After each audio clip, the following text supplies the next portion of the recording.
Halo semuanya, perkenalkan nama saya Danu Ega. Saya sebagai mentor di Legal Access, hari ini akan membahas mengenai topik hukum yang sangat menarik, yaitu hukum perkawinan. Saya yakin di antara kalian pasti banyak sekali pertanyaan bila kita membahas soal hukum perkawinan itu sendiri. Salah satu pertanyaan yang sering saya peroleh yaitu, boleh nggak sih nikah beda agama tuh di Indonesia? Atau misalnya perjanjian pranikah itu soal apa? Itu mengatur soal apa sih? Dan juga bagaimana hak asuh anak bila terjadi perceraian. Oleh karena itu, di sini saya akan membahas mengenai undang-undang perkawinan di Indonesia, namun saya tidak akan membahas keseluruhannya. Saya hanya akan membahas pasal-pasal yang menurut saya itu sangat penting dan juga menarik untuk dibahas. Saya berharap kalian semua bisa mendapatkan manfaat dari apa yang saya jelaskan. Selamat menikmati. Oke, kita akan mulai. Yang pertama, dari judul kita bisa lihat, ini soal hukum perkawinan berdasarkan Undang-Undang Nomor 1 Tahun 1974. Memang undang-undangnya cukup tua, cukup senior, tapi kita harus tahu ini karena setiap orang pasti menginginkan pernikahan, perkawinan, sehingga dan sudah menjadi kodrat kita sebagai manusia untuk berkembang biak dan juga memiliki hubungan yang lebih dengan pasangan kita dan diakui oleh agama. Sehingga kita harus mengetahui apa saja yang ada di dalam hukum perkawinan berdasarkan Undang-Undang Nomor 1 Tahun 1974.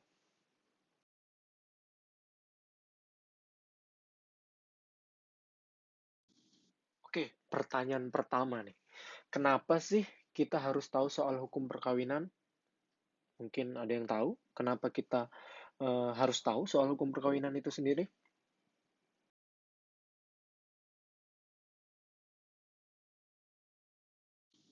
Oke, jadi yang pertama alasan mempelajari hukum perkawinan. Yang pertama, untuk mengetahui persyaratan umum untuk menikah. Kalau kita nggak tahu persyaratannya, gimana kita mau ngajuin nih proses pernikahan, ya kan?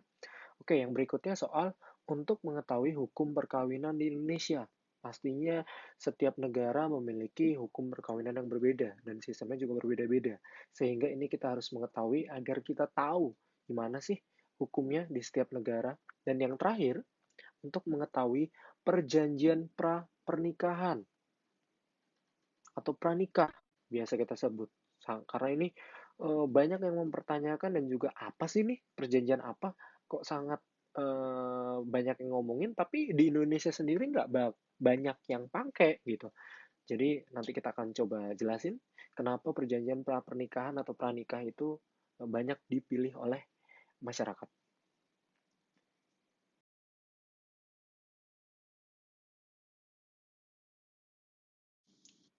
Oke, untuk kali ini saya ingin bahas soal Undang-Undang Republik Indonesia Nomor 1 Tahun 1974 tentang perkawinan, tapi ini dari sudut pandang saya.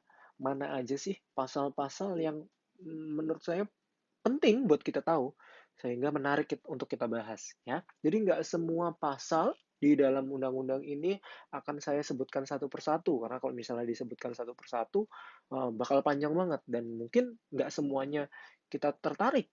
Sehingga saya akan bahas saja pasal-pasal yang menurut saya penting dan juga sangat bermanfaat buat kalian semua.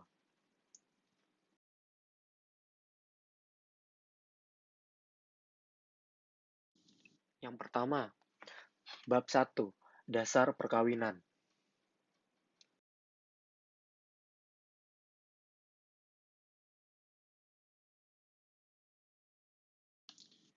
Di pasal 1 disampaikan bahwa perkawinan adalah ikatan lahir batin antara seorang pria dan seorang wanita, ya. Jadi antara pria dan seorang wanita sebagai suami istri dengan tujuan membentuk keluarga atau rumah tangga yang bahagia dan kekal berdasarkan ketuhanan yang Maha Esa.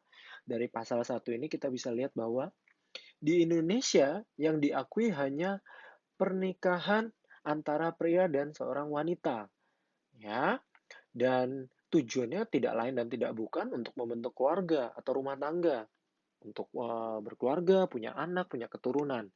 dan pastinya sesuai dengan ajaran agama ketuhanan yang Maha Esa. Jadi orang yang menikah pun sama-sama memiliki agama dan tujuannya mungkin kalau dalam Islam untuk melengkapi ibadah mereka kepada Tuhan.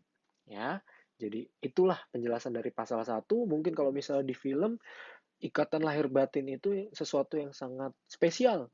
Mungkin kalau film kita bisa lihat film Avatar ya, tapi bukan Avatar Legend of Aang, tapi Avatar yang makhluk luar angkasa yang biru itu. Sehingga kita bisa lihat mereka melakukan proses pernikahan, perkawinan yang mereka akhirnya sharing soal apa yang ingatan yang mereka punya antara wanita dan perempuan itu.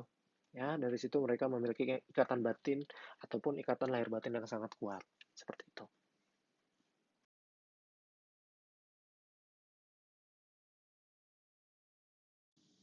Oke, pertanyaan berikutnya.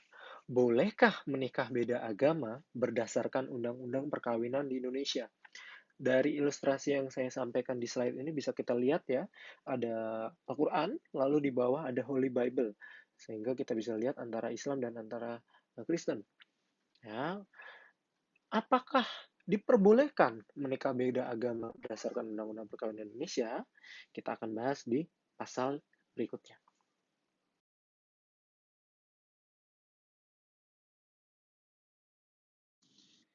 Di pasal 2 disampaikan, perkawinan adalah sah apabila dilakukan menurut hukum masing-masing agama dan kepercayaannya itu.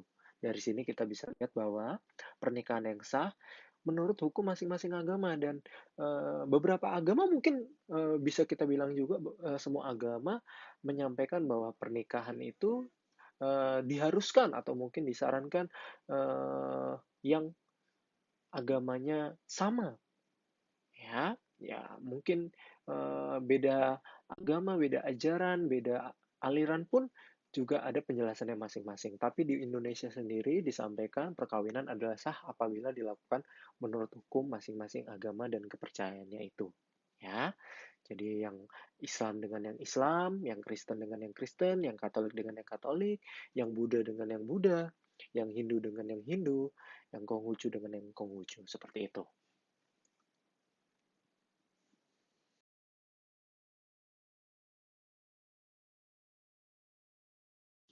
Oke, dari gambar ini kita bisa baca, bolehkah seorang suami memiliki istri lebih dari satu berdasarkan undang-undang?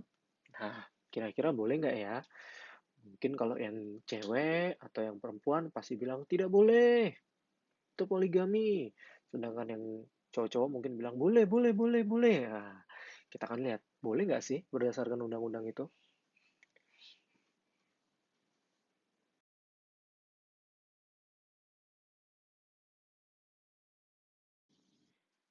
Di pasal 3 ayat 2 mengatakan, pengadilan dapat memberi izin kepada suami untuk beristri lebih dari seorang apabila dikehendaki oleh pihak-pihak yang bersangkutan.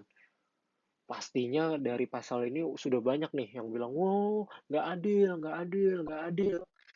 Saya pun berpikiran seperti itu. Cuma setiap undang-undang pasti ada penjelasan maksud dan tujuannya itu sendiri. Di mana di pasal berikutnya, walaupun memang pengadilan bisa memberikan izin kepada seorang suami untuk beristri lebih dari seorang, namun ada juga syarat-syarat yang harus dipenuhi agar dia dapat izin dari pengadilan untuk memiliki istri lebih dari satu.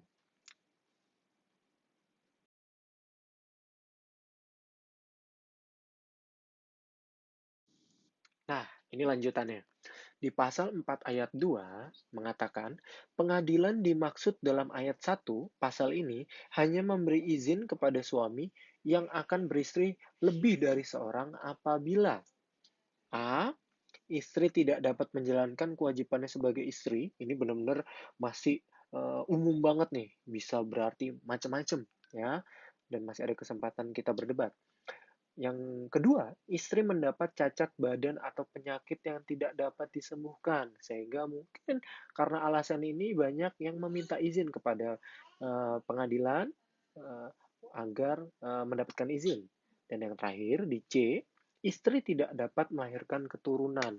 Seperti tadi di pasal yang awal bahwa berkeluarga tujuannya adalah untuk mendapatkan keturunan ataupun mungkin keluarga yang lengkap, memiliki anak, sehingga ini menjadi salah satu alasan untuk bisa memiliki istri lebih dari satu dengan kondisi-kondisi tertentu.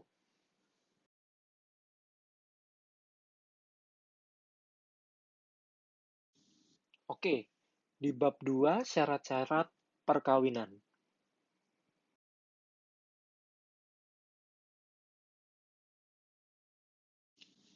Di pasal 6 mengatakan perkawinan didasarkan atas persetujuan kedua calon mempelai. Di sini kita bisa lihat nih, kalau misalnya kita dijodohin sama orang yang kita nggak mau, ada kesempatan nih buat kita nolak.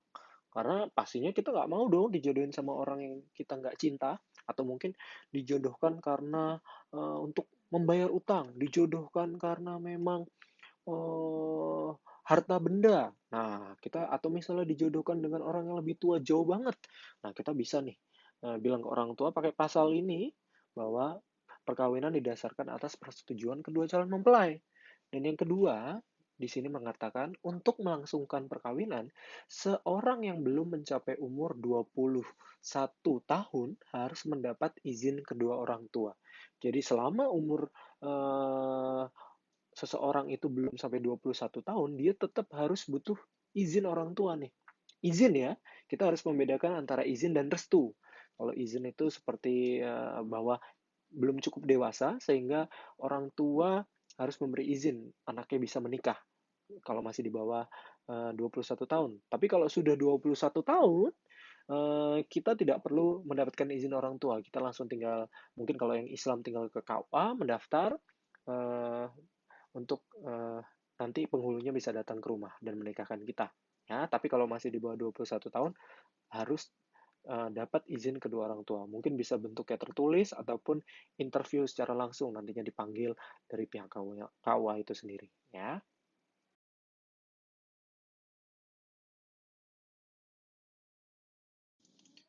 Nah, berikutnya di pasal 7 ayat 1 dibilang di sini, perkawinan hanya diizinkan bila pihak pria mencapai umur 19 tahun dan pihak wanita sudah mencapai umur 16 tahun. Kita bisa lihat nih, mungkin sebelum selesai SMA ataupun sudah selesai SMA, antara wanita dan pria memutuskan untuk menikah. Boleh, selama dari umur tersebut tercapai. Ya, jadi yang cowok harus 19 tahun minimal, yang cewek minimal 16 tahun. Tapi ingat, tetap harus mendapatkan izin orang tua seperti pasal sebelumnya. Ya.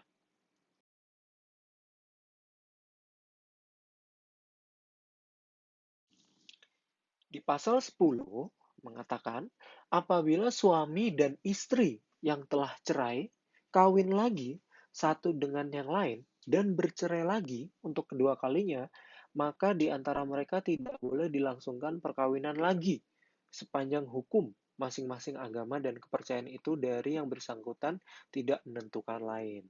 Jadi dari pasal ini sebenarnya melindungi setiap orang yang menganggap pernikahan itu sebuah permainan. Nikah, cerai, ya kan? Lalu cinlok lagi, cinta lama bersemi kembali, menikah lagi, lalu cerai lagi, lalu mau menikah lagi. Muter aja seperti itu. Nah, pasal 10 ini justru sebenarnya melindungi dari pihak-pihak atau orang-orang yang menganggap pernikahan itu sebuah permainan. Walaupun mungkin jawaban mereka ya bukan permainan, tidak ada salahnya uh, menikah untuk yang ketiga kalinya setelah rujuk.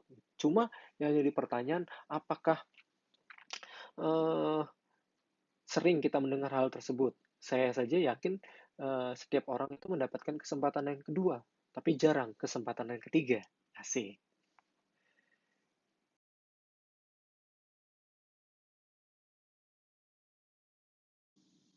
Bab 4, batalnya perkawinan.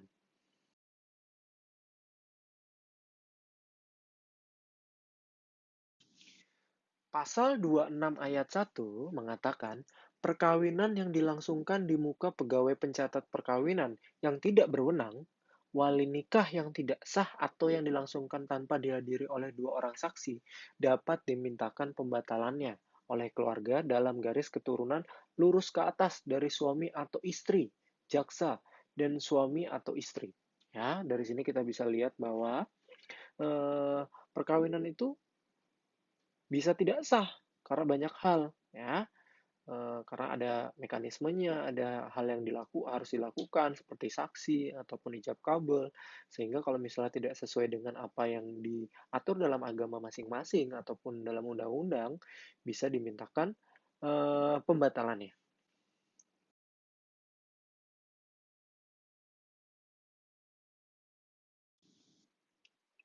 Bab 5, Perjanjian Perkawinan.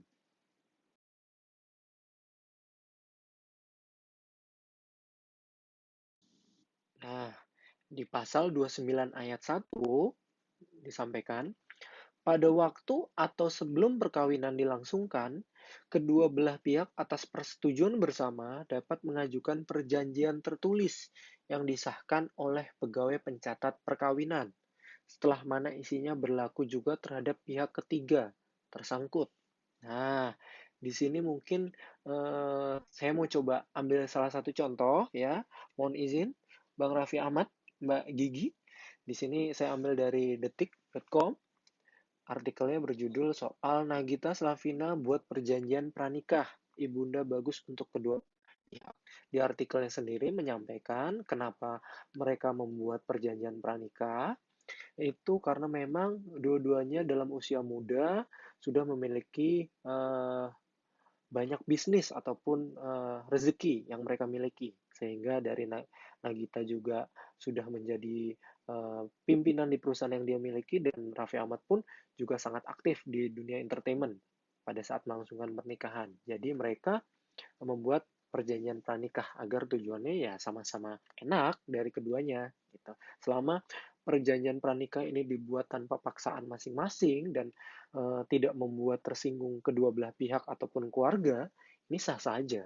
Dan ini justru bagus apabila memang banyak hal yang dipertimbangkan. Walaupun memang beberapa orang juga mengatakan ya menikah ya mulai dari nol, cuma ya namanya setiap orang masih berbeda-beda eh, konsepnya.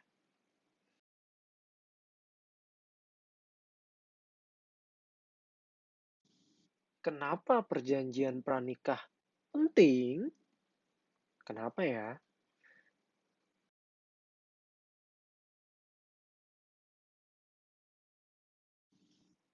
Oke, fungsi perjanjian pranikah. Yang pertama, melindungi para pihak dari kemungkinan kerugian.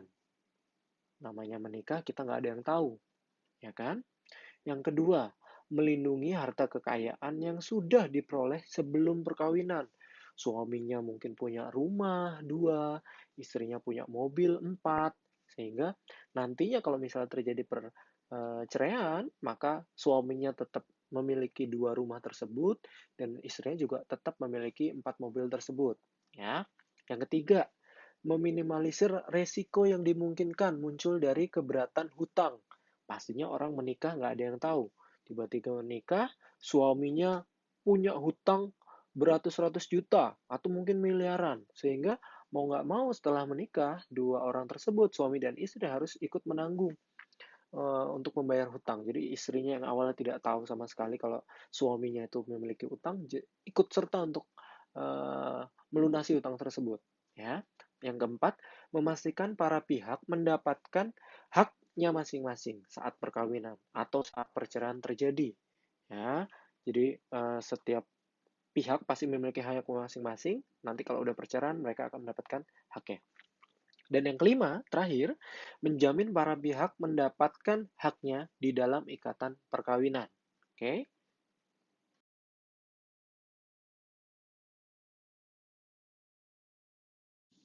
Bab 6, hak dan kewajiban suami istri.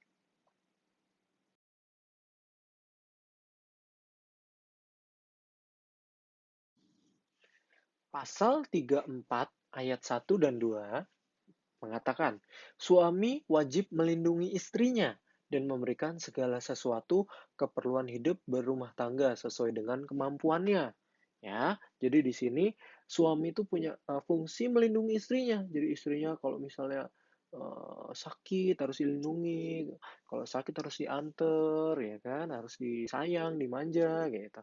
Dan pastinya istri juga harus diberikan keperluan hidupnya, tapi sesuai dengan kemampuannya. Nggak mungkin misalnya suaminya seorang pekerja biasa, lalu wah, istrinya minta barang-barang branded yang sangat-sangat mahal. Nah, itu nggak sesuai dengan kemampuannya. Jadi menyesuaikan kembali. Oke. Nah, yang kedua, istri wajib mengatur urusan rumah tangga sebaik-baiknya. Walaupun zaman sudah emansipasi wanitanya juga tinggi, bukan berarti istri juga urusan dapur aja ataupun di rumah. Tapi setidaknya dari pasal ini menyampaikan bahwa istri itu memiliki tanggung jawab yang penting dalam mengurus rumah tangga, ya kan? Karena nggak semuanya bisa dihandle oleh suami juga. Jadi istri itu yang nahkodanya di rumah itu nahkodanya dia nih urusan macam-macam. Suami tetap yang mimpin, tapi kalau udah urusan rumah tangga, nah biasa istri yang lebih jago nih.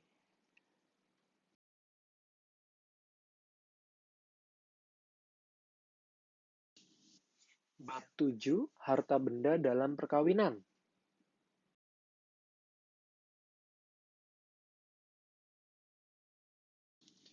Oke, di pasal 35 ayat 1 dan 2 mengatakan, harta benda yang diperoleh selama perkawinan menjadi harta bersama.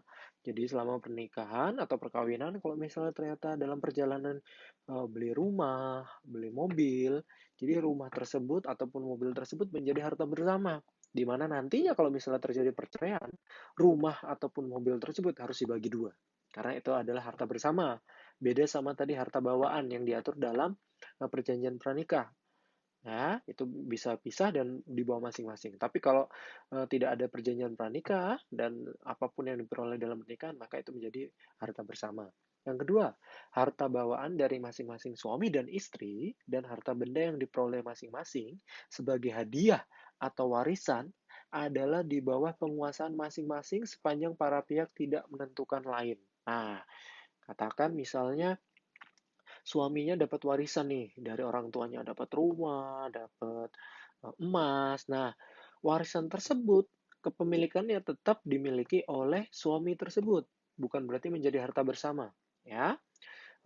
Dan begitu juga istri. Misalnya istri mendapatkan warisan dari orang tuanya tanah berhektar-hektar. Nah, itu tetap penguasaannya masing-masing di istri itu sendiri. Ya, sepanjang para pihak tidak menentukan lain, kecuali mereka menentukan, oke, mari warisan ini menjadi harta bersama. Nah, itu kembali lagi ke pilihan mereka masing-masing. Ya,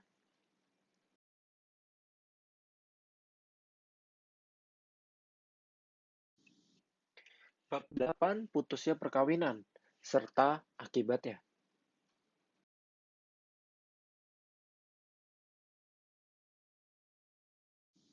Di pasal 38 mengatakan perkawinan dapat putus karena A. Kematian, ya. Jadi kalau misalnya pasangannya meninggal, maka itu dihitung perkawinannya putus. Ya, walaupun pasti ada masa idahnya untuk menikah kembali. Berikutnya perceraian. Jadi kalau sudah cerai dan diputuskan oleh pengadilan agama atau pengadilan negeri, maka sudah selesai. Yang berikutnya C, atas keputusan pengadilan. Mungkin ini karena masalah tidak sah dan ada yang mengajukan bahwa pernikahan tersebut tidak sah. Jadi pengadilan juga memutuskan bahwa pernikahan tersebut tidak sah, ya, sehingga putus.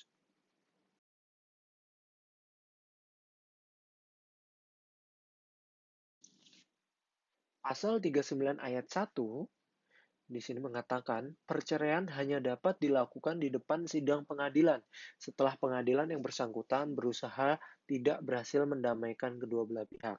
Jadi setiap orang yang mau mengajukan cerai pastinya nanti sang hakim di pengadilan akan menyampaikan, oke, sebelum proses persidangan berlanjut, maka sebaiknya kalian berdua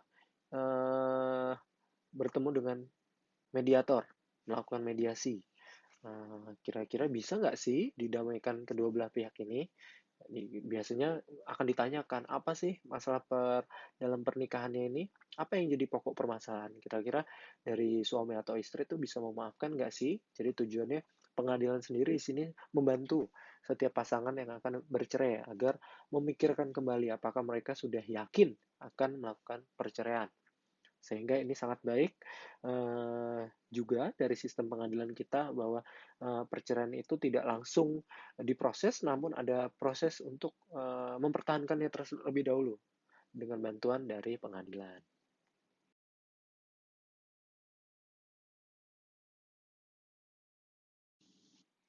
Pasal 41, akibat putusnya perkawinan karena perceraian ialah A. Baik ibu atau bapak tetap berkewajiban memelihara dan mendidik anak-anaknya semata-mata berdasarkan kepentingan anak.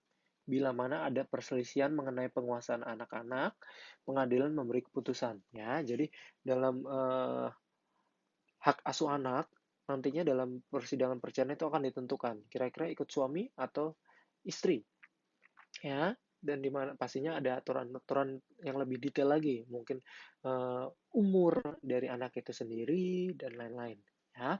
Dan ingat, walaupun bercerai mereka tetap memiliki kewajiban memelihara dan mendidik anak-anaknya, karena mau nggak mau walaupun broken home tapi seorang anak itu tetap membutuhkan sosok dari ibu dan ayahnya. Yang B, bapak yang bertanggung jawab atas semua biaya pemeliharaan dan pendidikan yang diperlukan anak itu, bila mana bapak dalam kenyataannya tidak dapat memberi kewajiban tersebut, pengadilan dapat menentukan bahwa ibu ikut memikul biaya tersebut. Ya, jadi seorang bapak itu punya tanggung jawab nih, walaupun cerai tetap memberi kewajiban tersebut, ya, kepada untuk biaya pemeliharaan dan pendidikan. Yang C, pengadilan dapat mewajibkan kepada bekas suami untuk memberikan biaya penghidupan dan atau menentukan sesuatu kewajiban bagi bekas istri. Karena kalau dalam perceraian mungkin yang sangat dirugikan atau mungkin yang sangat dirugikan ya pihak wanita. Apalagi kalau misalnya istrinya tidak bekerja. Sehingga setelah cerai ya tidak ada penghasilan sama sekali dari suami. Sehingga nantinya pengadilan akan eh, menentukan bahwa mantan suami tadi harus memberikan biaya penghidupan kepada mantan istrinya. Ya.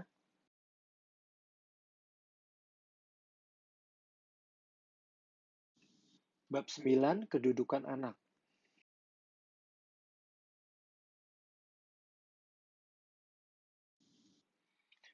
Pasal 43 ayat 1, anak yang dilahirkan di luar perkawinan hanya mempunyai hubungan perdata dengan ibunya dan keluarga ibunya. Nah, ini sangat menarik nih. Biasanya ya kita nggak ada yang tahu namanya dalam hubungan seorang pria dan seorang wanita terkadang di luar dari pernikahan atau perkawinan sehingga anak itu lahir di luar pernikahan perkawinan sehingga dia hanya memiliki hubungan perdata dengan ibunya karena pastinya kita tahu nih siapa yang melahirkan ibunya siapa namun siapakah ayahnya terkadang kita nggak tahu, ya kan.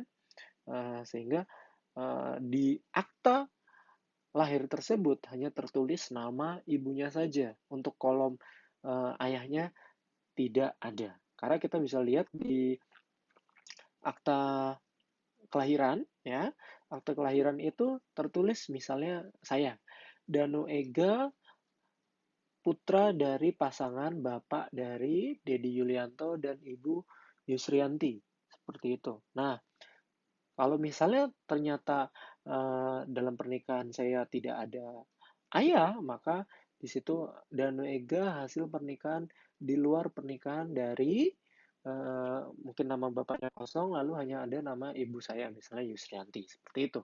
Ya, sedikit contoh. Mungkin ada beberapa orang yang memiliki ataupun pernah lihat format akte kelahiran yang seperti itu, ya eh, lebih baik jadi mengetahui contohnya, ya.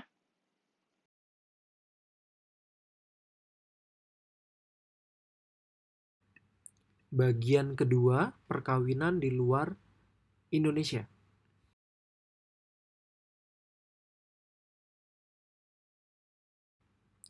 Pasal 56 1. Perkawinan di Indonesia antara dua orang warga negara Indonesia atau seorang warga negara Indonesia dengan warga negara asing adalah sah bila mana dilakukan menurut hukum yang berlaku di negara di mana perkawinan itu dilangsungkan.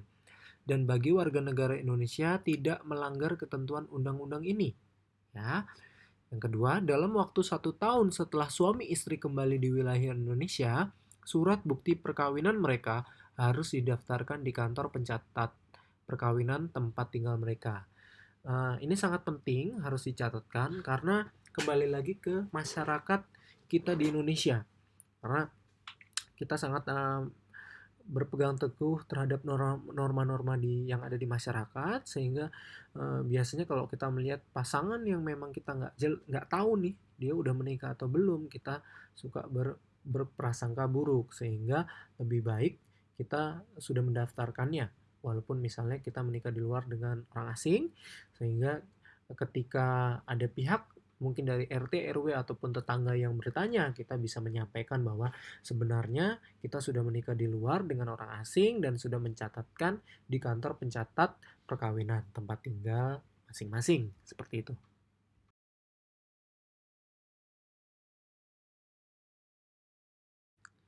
Bagian ketiga, perkawinan campuran.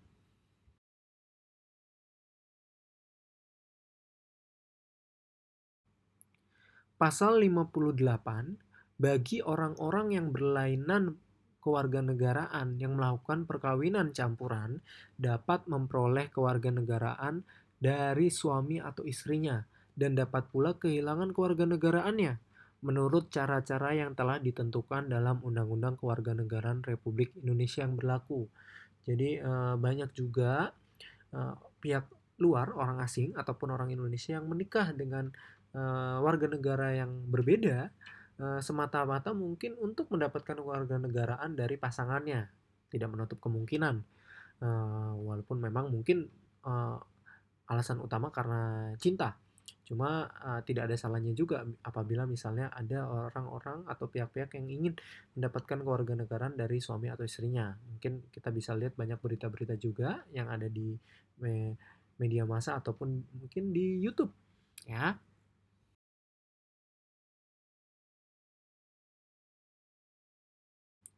Bagian keempat, pengadilan.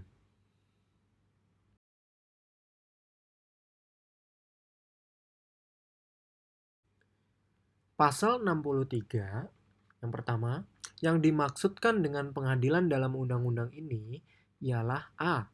Pengadilan agama mereka yang beragama Islam. B. Pengadilan umum bagi yang lainnya. Ya, jadi dalam undang-undang ini kalau misalnya mengatakan pengadilan, maka dua pengadilan inilah yang dimaksud. Oke.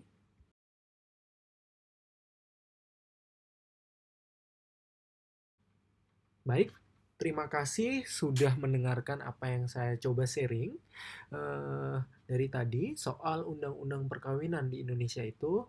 Saya berharap dari apa yang telah saya sampaikan sebelumnya banyak manfaat yang bisa kita peroleh, ya. Walaupun memang dari undang-undang ini masih banyak pasal-pasal lainnya yang belum saya bahas sama sekali ataupun sebutkan dan juga menarik, namun dari gambaran pasal-pasal yang sudah saya sebutkan ini eh, cukup menggambarkan bagaimana sih undang-undang perkawinan di Indonesia itu, ya. Eh, Terus follow Legal Access untuk materi-materi lainnya dengan mentor-mentor lainnya. Oke, terima kasih saya sampaikan serta pihak-pihak lainnya yang telah dapat membantu dari slide ini bisa tercipta, ya. Terima kasih dari pihak-pihak sumber gambar juga dan terima kasih teman-teman semuanya.